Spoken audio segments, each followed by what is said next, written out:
बंदा समझाए कि भाई अगर आपको हुजूर नबी पाक सल्लल्लाहु अलैहि वसल्लम के तशरीफ़ लाने की खुशी है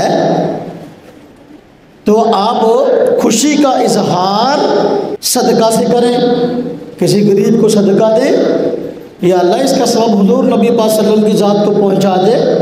आप सल्लल्लाहु अलैहि वसल्लम की ज़ात की निस्बत दुरूद शरीफ पढ़े, जितना भी पढ़ सकते हैं। आम दिनों में पढ़ने का भी हुक्म है, इन दिनों में आप ज़्यादा पढ़ लें। लेकिन भाइयों, ये जो काम आप करते हो ये ना करो, इसकी शरीयत में कोई हैसियत नहीं, ना इसकी कोई तालीम है। तो कह देंगे थे गुस्ताखा, इसको हुजूर से मोहब्बत नहीं, इसलिए इस तरह की बातें करता है। अब बंदा जाए किधर? हुजूर नबी पाक सल्लल्लाहु अलैहि वसल्लम का फरमान है, अगर तुम किसी बुराई को देखो, अगर तुम उसको अपने हाथ से रोक सकते हो तो हाथ से रोको, अगर इतनी ताकत नहीं तो ज़ुबान से रोक सकते हो तो ज़ुबान से रोको, अगर ज़ुबान से नहीं रोक सकते तो फिर फरमाया कि दिल में उसको बुरा जानो। अब अगर कोई बंदा हौसला करके ये कह दिया कि भाई ये जो कुछ हो रहा है ये खिलाफ सुन्नत है, हुजूर नबी वसल्लम की तालीम नहीं, ना आपने ये खुद किया ना सहाबा किराम को करने का हुक्म दिया, तो ना करो। कहते ये गुस्ताख है, यानी उसको गुस्ताख बनाए खड़ा कर देते हैं।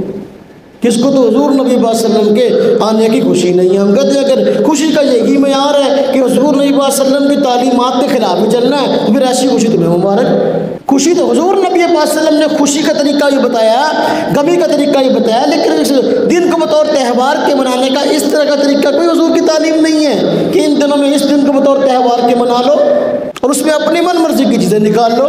तो लिहाजा इस मौका पर गुस्ताखी के फतवे वो दीवारों पर एक शेर लिख देते हैं, सिवाय बलीस के सभी खुशियाँ मना रहे हैं। या जलसे करते हैं, स्पीकर पकड़ते हुए कह रहे होते हैं कि जिसको खुशी नहीं वो शैतान है, यानी हमें शैतान बना देते हैं। इसलिए फिर हम भी ज़रूर समझते हैं कि भाई मसला समझा दें, हमने किसी को शैतान क्या कहना है, लेकिन ये कि इस चीज़ का ख्याल ज़रूर रखें कि कोई काम भी करें तो वो सुन्नत से बाहर ना जाए। हुजूर नबी पाक सल्लल्लाहु अलैहि वसल्लम की सुन्नत हो तो भाई हमें दिखा दो, हम भी शुरू कर देंगे। और हुजूर की सुन्नत तो वही होती है जो हुजूर नबी वसल्लम का तरीका है और आपसे उस तरीके को सहाबा ने लिया है और उसको आम किया है, दुनिया में फैला दिया है। वो दीन का एक जो है वो तरीके के तौर पर बात मारूफ हो गई, दीन के मसले के तौर पर बात मारूफ हो गई, तो इस्लाम की तालीम के तौर पर वो बात मारूफ होगी, मशहूर हो गई है, वो सुन्नत है। तो ये तो कोई चीज़ नहीं है कि दूसरे पर गुस्ताखी के फतवे लगा दो और ख़ुद ये है गुस्ताखी पर गुस्ताखियाँ किए जाओ कि मस्जिद से अजान की आवाज़ आ रही है लेकिन फिर भी जो है वो नमाज़ पढ़ने को तैयार नहीं किया, ये अजान की गुस्ताखी नहीं। वो झंडियाँ लगाते हैं, उसके ऊपर हुजूर सल्लल्लाहु अलैहि वसल्लम का रोज़ा बना हुआ होता है, वो नालियों में गिरता है, ये गुस्ताखी नहीं। वो जो मॉडल बनाए हुए हैं वो पन्नी से, सबस पन्नी से बनाते हैं, वसल्लम के रोज़े के अगले दिन वो गधे पर पेशाब कर रहे होते हैं, ये हुजूर की गुस्ताखी नहीं, तुम्हें नज़र नहीं आती। एक दूसरे को परेशान करने की बजाय दीन की जो कोई भी तालीम है कोई बात है उसको समझने की कोशिश करनी चाहिए। हुजूर नबी पाक सल्लल्लाहु अलैहि वसल्लम का इस दुनिया में तशरीफ लाना एक बहुत बड़ी नेमत। इसकी खुशी किसको ना हो, मुसलमान ही जिसको खुशी ना हो, लेकिन खुशी में हुजूर नबी पाक सल्लल्लाहु अलैहि वसल्लम का तरीका क्या है।